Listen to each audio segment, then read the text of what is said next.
This video will show you how to replace the Downstream O2 sensor on a Ford Edge. You'll have two of these. Both of them will be accessed from under the vehicle. Let's get into it. Okay friend, let's get started on our job. Now what we need to do here is locate our catalytic converter. When looking at the catalytic converter, I can see my Downstream O2 sensor.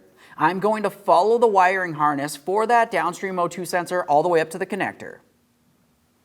Now as far as this connector, it has a small locking tab. We'll squeeze that in and pull this down and out of place. Once you have it disconnected, you need to inspect for corrosion.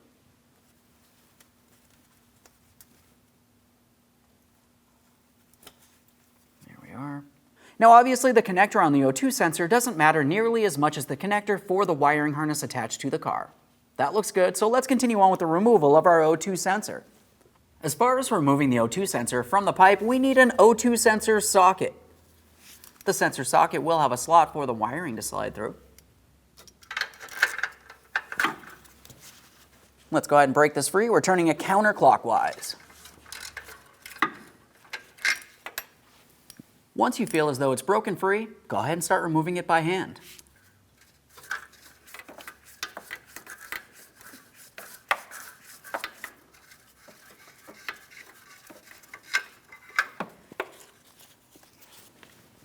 There it is, friend. Now, prior to installation of any brand new part, we always like to make sure we clean and inspect our mounting area. So we're looking at the catalytic converter. We can see the small port where that O2 sensor will slide into. I'm going to use some fine sandpaper and give it a light scuffing.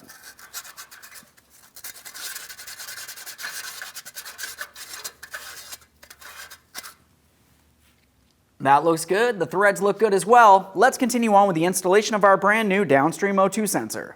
Now, as far as the installation of our Downstream O2 sensor, we want to make sure we have anti-seize directly on the threaded portion of the sensor, but not on the sensing agent all the way down at the end. Let's go ahead and carefully start this into our exhaust pipe. We're doing this by hand. We'll bottom it out and then snug it up.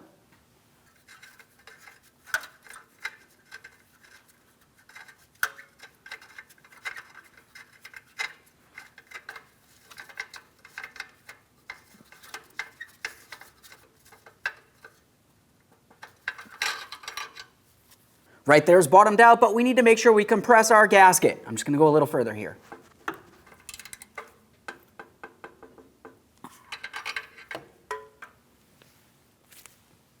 After confirming that that's properly secured in place, it's time for our electrical connector next. We're bringing our connector up. We need to make sure we align our locking tab, and we're pressing it all the way up till we hear an audible click. And there's our small click. A light tug. You need to make sure that this is properly secured in place. Okay friend, we finished our installation of the Downstream O2 sensor. Now there is two of these. The process for one would be the same as the other. Now aside from that, you'd want to make your way out from under the vehicle. You're going to run the vehicle. If you had a check engine light, make sure you reset it. Take your vehicle for a road test. Thanks for watching. When only the best will do, demand TRQ. The only company that lets you view before you do. TRQ is committed to offering the highest quality aftermarket auto parts that are engineered for peace of mind. Thanks for using and viewing with TRQ.